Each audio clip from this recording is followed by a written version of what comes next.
Chapter 6. What are you waiting for?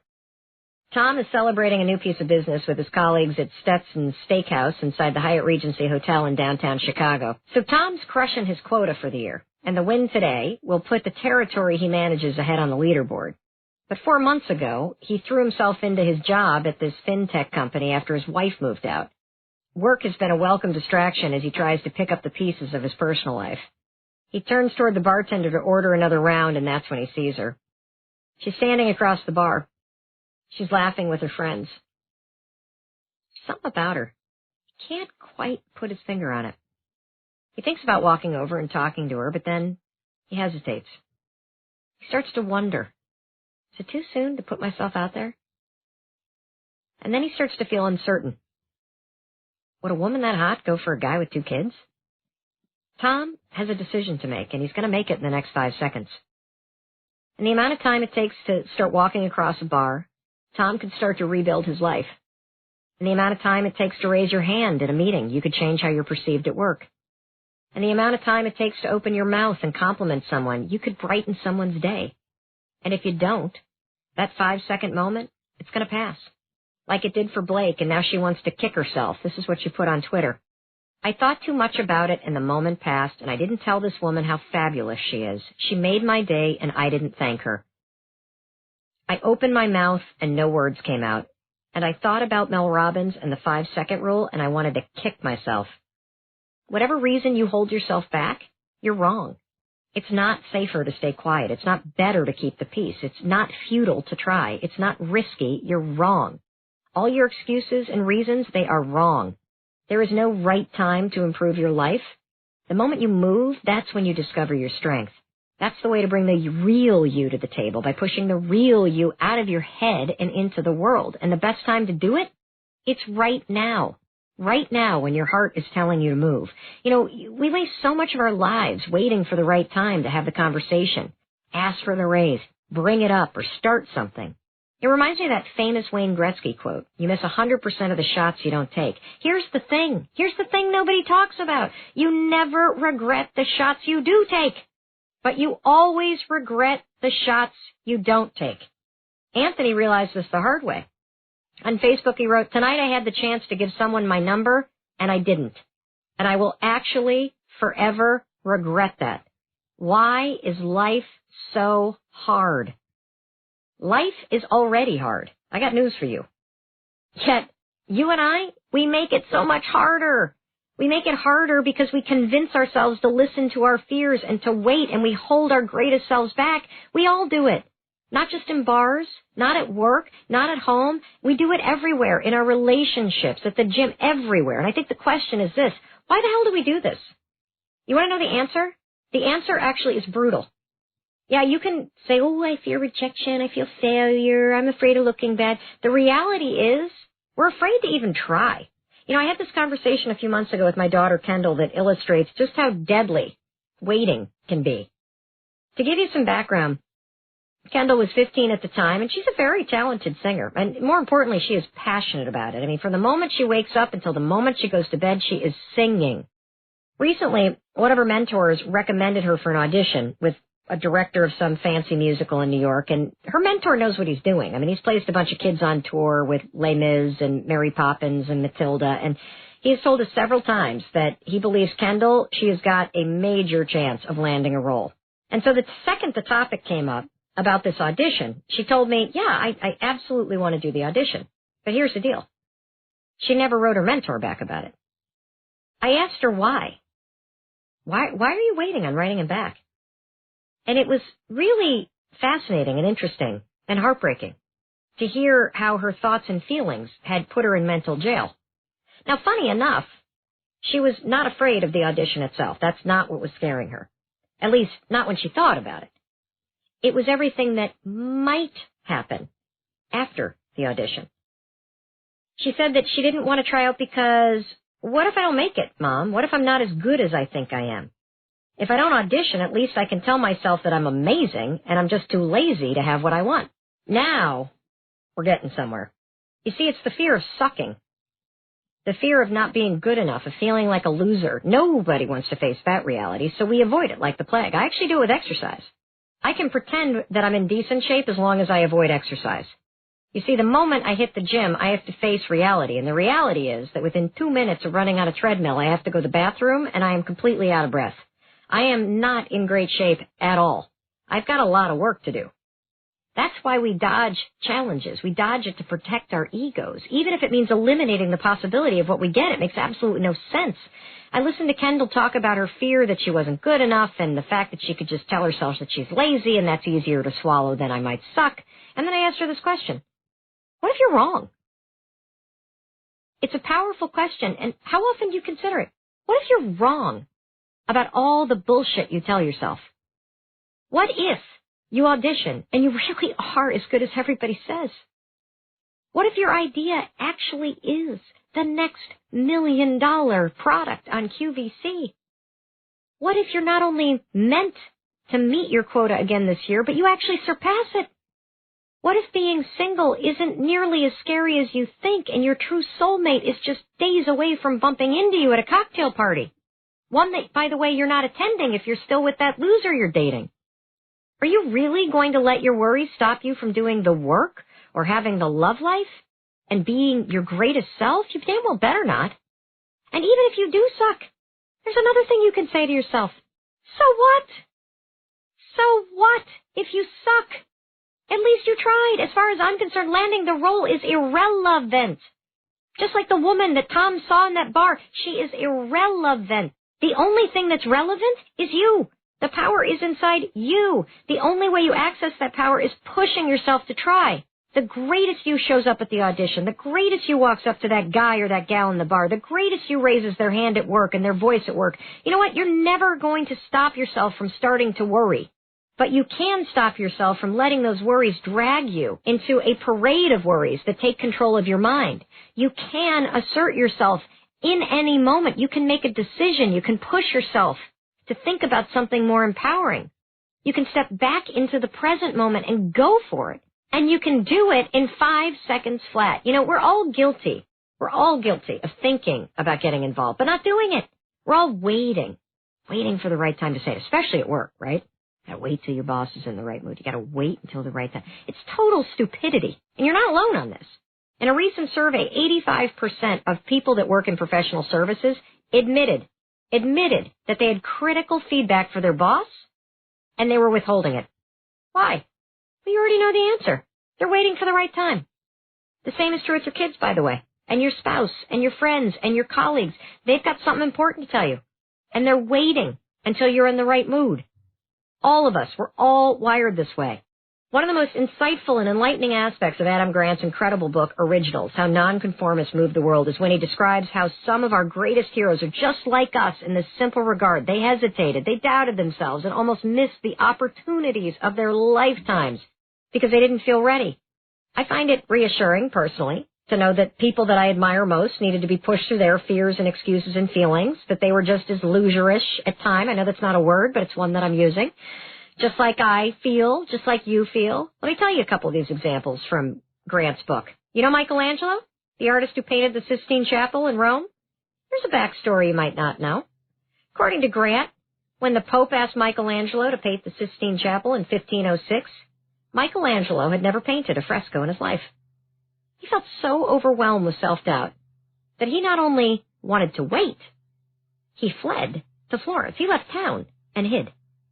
The Pope had to stalk Michelangelo and pester him for 2 years, push him to get him to paint that chapel. That's right. Want to hear another one? How about one related to Apple? In 1977, when an investor offered Steve Jobs and Steve Wozniak funding to launch Apple, Wozniak felt so afraid and uncertain, he wanted to, quote, wait a while before he quit his job. He didn't feel ready, just like you probably don't feel ready for that big thing you're thinking about. Well, Wozniak was pushed. He was pushed by Jobs and multiple friends and his own parents to make the leap.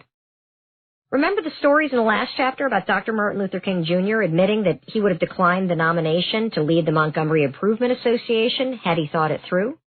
Or Rosa Parks' admission that she never thought she would be the one to do such a thing? In the moment, neither one of them stopped to think. They didn't wait to feel ready. That's what we all need to do. We all are capable of greatness. I believe that.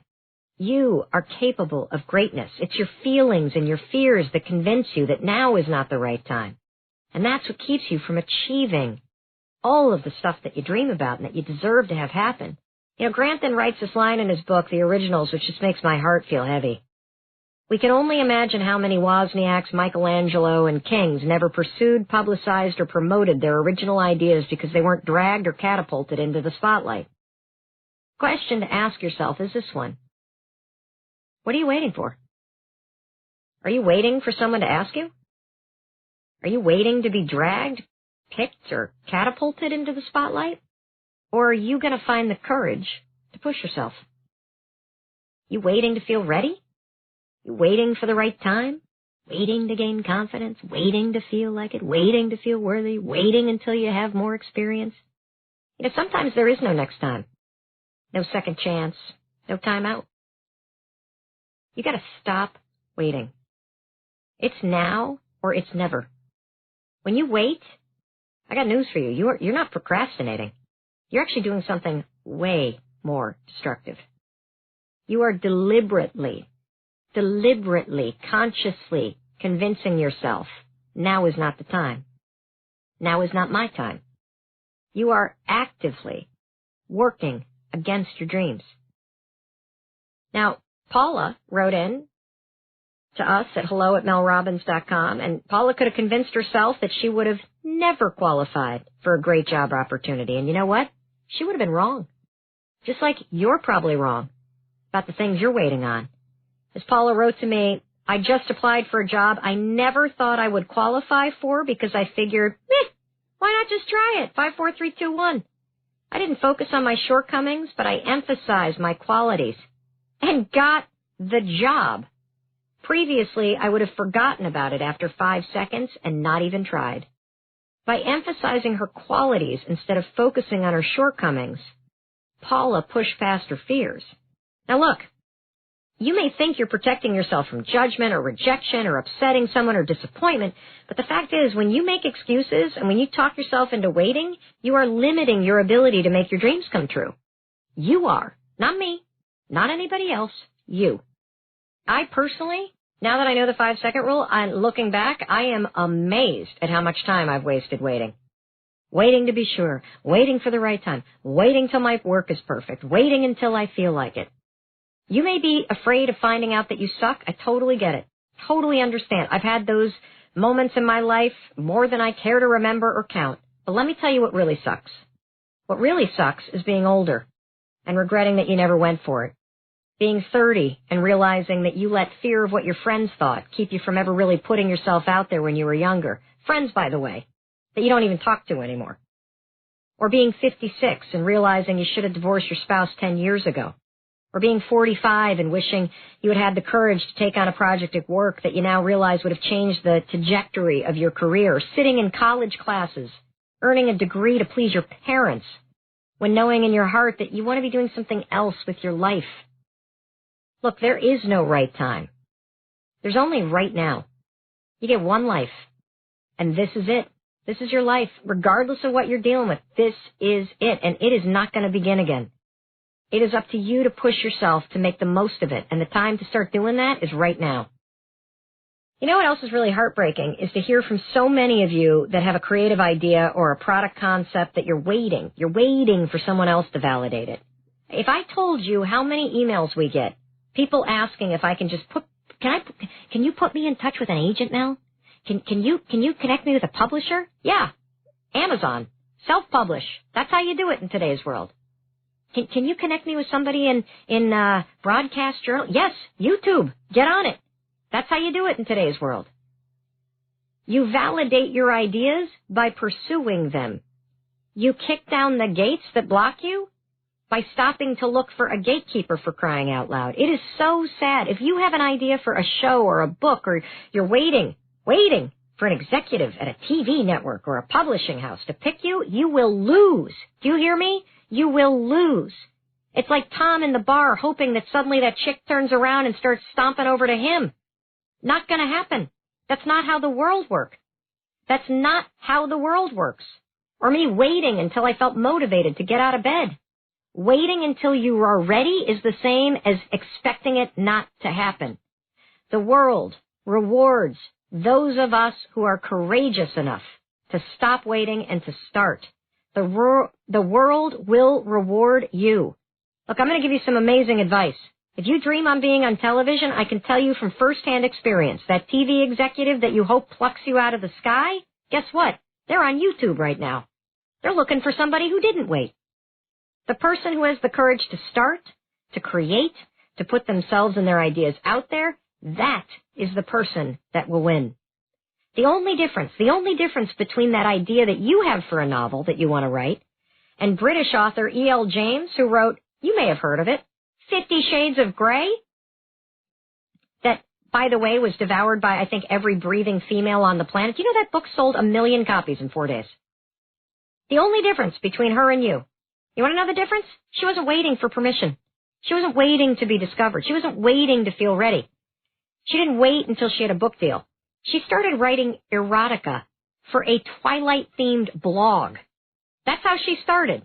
I bet you didn't know that, huh? I bet you thought, oh, she was some fancy person who got a big... No. She was working full-time, and at night, she would go home and publish stuff under a fake name on a Twilight-themed blog. By doing that, she found the courage to start writing an actual book. And then you know what she did? She self-published it. She was a working mom who wrote in her free time. True story. True story. So how did it become the sensation? People started reading it online.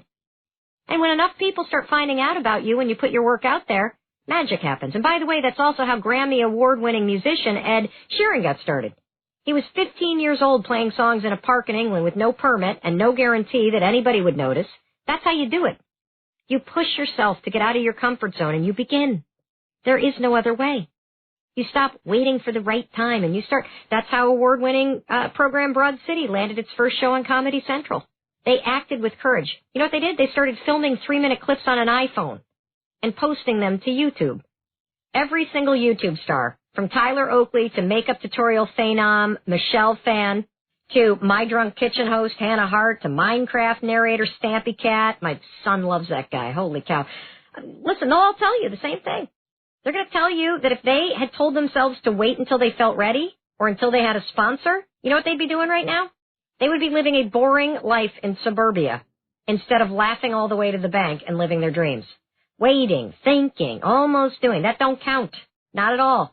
Kyra wrote me the greatest email about this. Almost doesn't count. You ready for this? Kyra writes 5, 4, 3, 2, 1, go. I almost didn't go to the block party my complex held last night because I was exhausted after work. I almost decided not to donate blood at the truck they had there. I almost didn't make the exposure to the nice nurse I met who was also donating. I almost didn't run back to my apartment to get my third-party tools to give her before I left about the new business I'm starting. I almost didn't follow up with her this morning, and when she invited me over to go talk to her and her girlfriends about my new business, I almost didn't go because I was still in my PJs. I had no expert lined up, and I felt unprepared. But I did, and now I will be entering 2 new orders tonight and 2 tomorrow, and I'm officially now qualified for the September leadership event, and I'm halfway through October. The moral of the story, almost doesn't count it. 5, 4, 3, 2, 1, go. You see, the difference between people who make their dreams come true and those of us who don't is just one thing. The courage to start, the courage to keep going. That's why I am so psycho about the 5-second rule. It's a game changer because 5, 4, 3, 2, 1 gets you to start. And there's my stomach again. Wow, I did not eat enough for lunch. Because 5, 4, 3, 2, 1 forces you out of your head and gets you to start. And 5, 4, 3, 2, 1 will help you keep going. And that, my friend, brings us back to Tom, the guy in the bar at the Hyatt Regency in Chicago. Will he start walking toward the girl across the room? Or in 5 seconds, will he wait? Well, that depends. It depends on who is making the decision for Tom. Will it be Tom's heart that makes the decision, or will it be his head? Will it be Tom's dreams that win, or will it be his fears?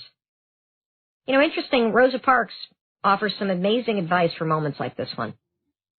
Tom needs to do, quote, what must be done. Tom knows in his heart what must be done. He needs to start living again. Waiting? It's not going to help. Waiting will make it worse. When you sit with fear and uncertainty, your mind makes it expand. It's called the spotlight effect. And it's one of the many tricks that our brains play in an attempt to keep us safe.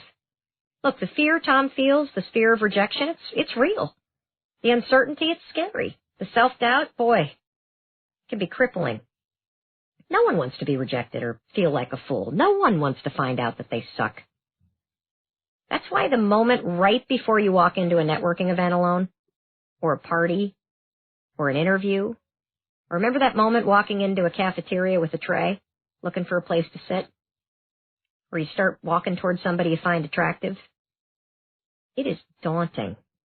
It's because we immediately start thinking about all the things that could go wrong or how awkward it's going to feel if nobody welcomes you, instead of thinking of all the possibilities. But here's the deal. Tom isn't looking for safety. Tom wants to rebuild his life. He wants to find love again, and that's going to take some courage. And as scary as it is, taking that first step to the other side of the bar, that's when Tom's about to discover all the magic, wonder, and joy in life. It's going to happen the moment he starts walking. Look, you can feel uncertain and be ready. You can be afraid and do it anyway. You can fear rejection and still go for it. 5 seconds of courage changes everything. So back to the bar.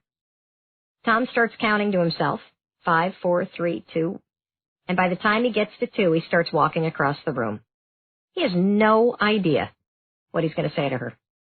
His heart is racing, but for the first time in a long time, he doesn't feel numb. He feels alive. The closer he gets to her, the more his heart races. She turns around just as he reaches her, and what happens next is irrelevant. Look, it does not matter what happens, because she either becomes his soulmate or she doesn't. The ending of the story, irrelevant.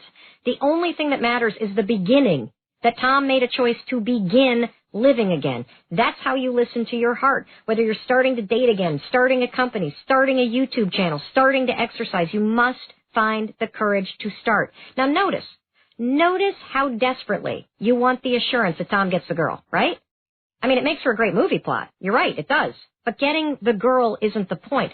Life is not a Nicholas Sparks novel. Life is gritty and hard, and then suddenly it's brilliant and amazing. And besides, did it ever occur to you? The girl could be engaged. She could be gay. She could be a real bitch. Even if she's amazing and they end up having crazy hot sex, or hell, they do get married. The girl is not the source of the power. Tom is. The treasure in your life is buried in you. It is not inside someone else. Tom is the source of power in his life, and you are the source of power in yours. When you unlock that power, when you listen to your instincts and you 5, 4, 3, 2, 1 and push yourself to honor them, you will discover the most important fact about life, period. Melody wrote me about this. She said, I've used the 5-second rule every single day, multiple times since I learned about it hearing you speak in Dallas. It has helped me clear out negative thoughts. It has helped me reach out to people and start conversations I might not initiate otherwise. It has brought my inner true self out loud.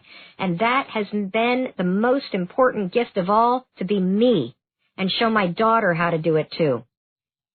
John Baptiste also saw this. He posted this on Instagram. He wrote to me after he realized that nobody was going to come and get me the life that I wanted to live, that I needed to be the one taking action. That's the only way to create my own space in the world. I truly believe that everybody brings something new and original to the world that we live in, that it is inside each and every one of us, this greatness. But look, the way that you activate the power of you is by finding the courage you need to push yourself forward. When you listen to your instincts like I had to, get up, Mel. Suck it up, Tom. Take care of your nephews, Catherine. Don't give up your seat, Rosa. It is clear when you tune into your instincts what you need to do. There is zero debate, zero, when you follow what's inside your heart. The only thing that will quiet the chatter in your head is a decision to move. As I have said from the very beginning of this book, you are one decision away from a completely different life. We're all so afraid of uncertainties that we want to guarantee before we even try, don't we? You want evidence. Hey, if I take the risk, am I going to get the girl? Even if Tom does get the girl, would that make you feel better in this story? Oh, Tom gets the girl. Woo! That's not proof that you're going to. Getting the girl, getting the guy, it's a numbers game. To play any game, you have to start. To win, you got to keep rolling the dice, man. If you want to make your dreams come true, you better get ready for the long game. I mean, life is not a one and done. Life is not a one and done sort of deal. You have got to know and understand. Life is not a one and done sort of deal. You're going to have to work for what you want. What's amazing about the rule is it makes the work simple.